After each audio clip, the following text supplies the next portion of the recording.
Everything you know about Star Wars is wrong. In this episode, George Lucas broke lore way before Disney ever did. Now, this statement comes out of my mouth because oftentimes a new show, a new movie comes out, and we get all of the naysayers saying this breaks canon, this breaks lore. And it usually has something to do with the Legends continuity, what they knew about it and stuff like that. And we get a lot of videos covering lightsaber lore that's like, oh, I like the old synthetic crystals. Choco, question. Who changed lightsaber lore? Was it Disney? Yeah, that would not be Disney. Actually, we've come to find out some behind the scenes knowledge that the whole bleeding crystals thing was actually already the intention before the purchase.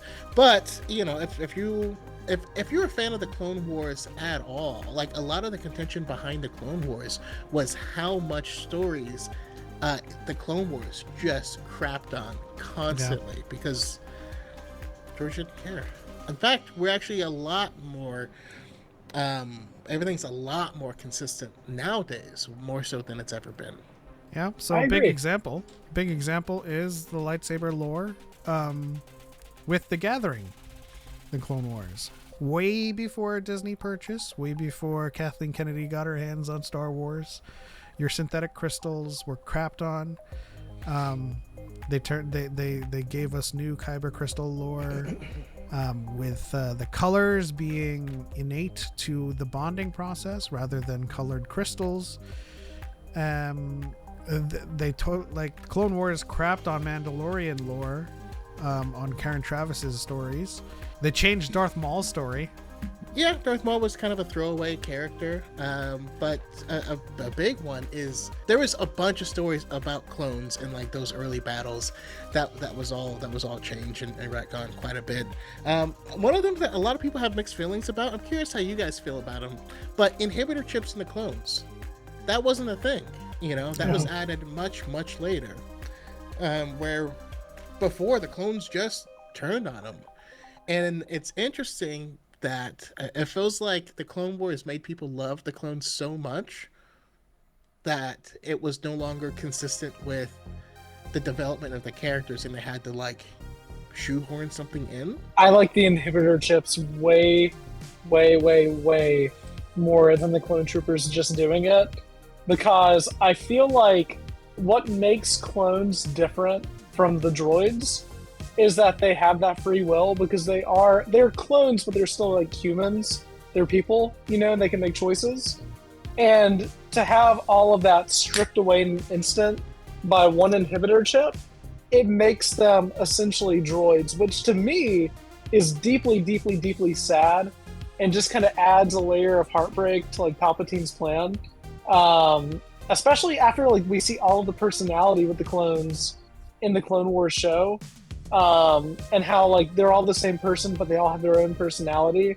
To have a lot of that kind of stripped away, and then after the fact, some of them start to realize, wait a minute, maybe I was in the wrong for doing this. Like Commander Cody, I think that's way more interesting and a lot more sad than just having them be like, well, you were my friend, but I gotta cap you now, you know, like, yeah. I don't know. Yeah, I like the chips too, for all of the reasons that Jacob said, but also it kind of compounds Palpatine's designs, Sifo Dyas, and kind of creating this sort of layered ruse with the clones in the beginning.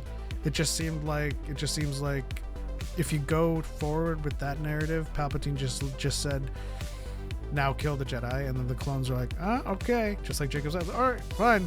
I do just love, I know I talk about it a lot, but I do love the moment in the Revenge of the Sith novelization where Order 66 gets called, and Cody's like, God, I wish you had told me before I gave him back his lightsaber. Yeah. Didn't George change it for Mace Windu, Samuel L. Jackson? He didn't really change anything. The most you could probably say is that he just added a color. he wasn't really speaking in terms of lore to Sam Jackson. He was just saying you either have red or you either have blue or green, right? And he was just saying that just as a director. Yeah, I mean, he was very influenced by like westerns and stuff like that. In the early westerns, if you wanted to know if someone was good or bad, you look at the color of their hat, right? The good guys wore lighter hats, the bad guys always wore black hats. And then Tombstone had red sashes. And then they started to play with that narrative with grays, but that was like the original thing that was said. But yeah, in the expanded universe, it wasn't all kyber crystals. It was all sorts of stuff that you could pick up and put into your lightsaber. There was like a cold crystal. There was, there's an Aegis crystal. Yeah, Lobaka had a bronze lightsaber.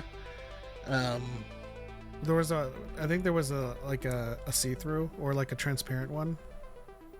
Oh, from The Last Jedi. So cool. There was what's his name? He made his lightsaber out of a speeder bike handle, and he put extra crystals in there, so it would be silver. And then whenever he would crank it, it would turn purple and become like 9 feet long. Legends is wild. I love the sheer ambition of Legends in a lot of respects. Like, I'm all for the consistency of the new canon, but I think I admire, even if a lot of it was wacky and insane. For sure. They did. Yeah, I mean, it's funny, and like in some ways they also just didn't care. Like, what's his name took the Sun Crusher, blew up a star, killed trillions of people, and then came back and was like, "I'm sorry," and Luke was like, "Don't worry about it. Come on." You're like, "No, nothing. Okay, all right, cool, whatever." All this to say is that if you're a big advocate for the Legends continuity and you're crying foul at every single project that breaks supposed lore, you've got to take it up the chain of command, figuratively, with George Lucas first, who picked and chose whenever it was convenient things from Legends, changed it, and retconned everything that you knew about certain things and aspects of EU lore at the time. I would argue that in the vein of Disney's purchase of taking all of that and labeling it Legends, they buffered themselves from, at least from people who are in the know and are informed, like yours truly, Choco and Jacob, and everyone in the chat. They buffered themselves from having to answer that retcon question. Instead, just be like, that's not canon. We have a canon continuity now, and Legends isn't a part of it, never was part of it. But I can see that confusion stemming from the fact that George kind of pulled from it willy-nilly. At this point... But they've given us a solid answer, though, on that. Yeah. In an air case, because like people will inundate you with quotes from different people, from different authors, but not from anyone who's capable of deciding whether or not something is canon. And by the way, I researched the crap out of this because I wanted the answers for myself. And so somewhere I have gigs of quotes from either side, right? We have one person saying it was always canon. We have Steve Perry, who wrote Shadows of the Empire, saying it was never canon, and on all this stuff. But like at the end of the day, everyone who's capable of deciding what is and isn't canon has explicitly stated that the EU wasn't canon. Things are only become canon when depicted cinematically in a canon project. And while if it doesn't, the old rule was as long as it doesn't conflict with a canon project, you can consider it to be in continuity. Mm-hmm. And then people go, "Oh, see, then it was canon." And you're like, no. If it conflicts with a canon project, that means it itself is not canon. Those people typically enjoy being mad, and they want to point their finger at Disney.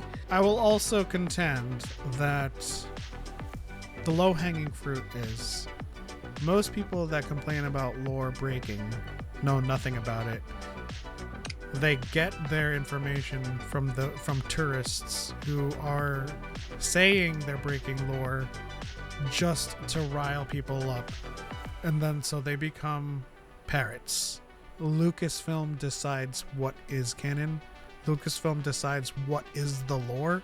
So when you get mad at Wikipedia for updating their articles to match what Lucasfilm has done, first and foremost, that's what wikis funny. are. Wikis are there to represent information that has changed based on the main source. Wikipedia is not the authority.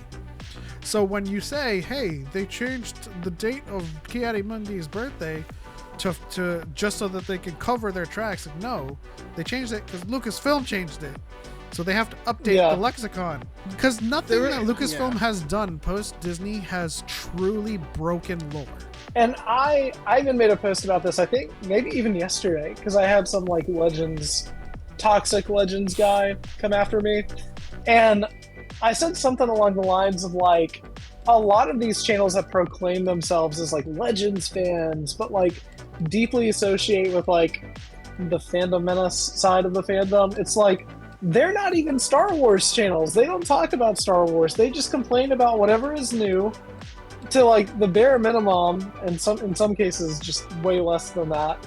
And beyond that, they would rather hate on people liking the new stuff than talk about the old stuff that they do like. Like, I guarantee that if a lot of these people took their channels and dedicated them to like being like, okay, well, I really like Legends and I want to talk about why. If their channels were just like that, they would do infinitely better than just yapping about people that they don't like. It's like reading a comic book where sometimes it'll have a different artist, it'll have a different style, you know. And that's okay. I'm cool with Ahsoka having a full shirt and not a tube top. To those people who often cite the rules of something, rules of the magic system, rules of the hyperspace, rules of anything, George Lucas to Lucasfilm now are the arbiters of the magic system. They're the arbiters of the rules of hyperspace, so they can do whatever they want and update those rules. They are not bound by anything. They are the creators of the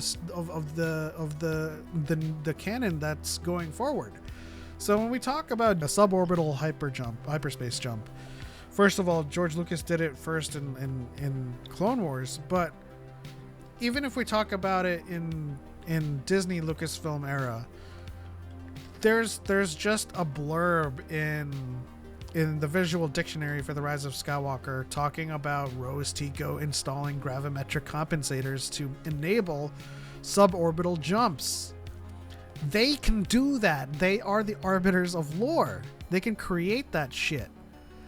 When people, have armor that resists lightsabers and Beskar doesn't exist, they can create Beskar. They can create something new. Just because something hasn't been done doesn't mean it can't be done. If I say something like, oh, Disney's breaking canon, like, what are they going to do? Just show up to my house and like find me or something?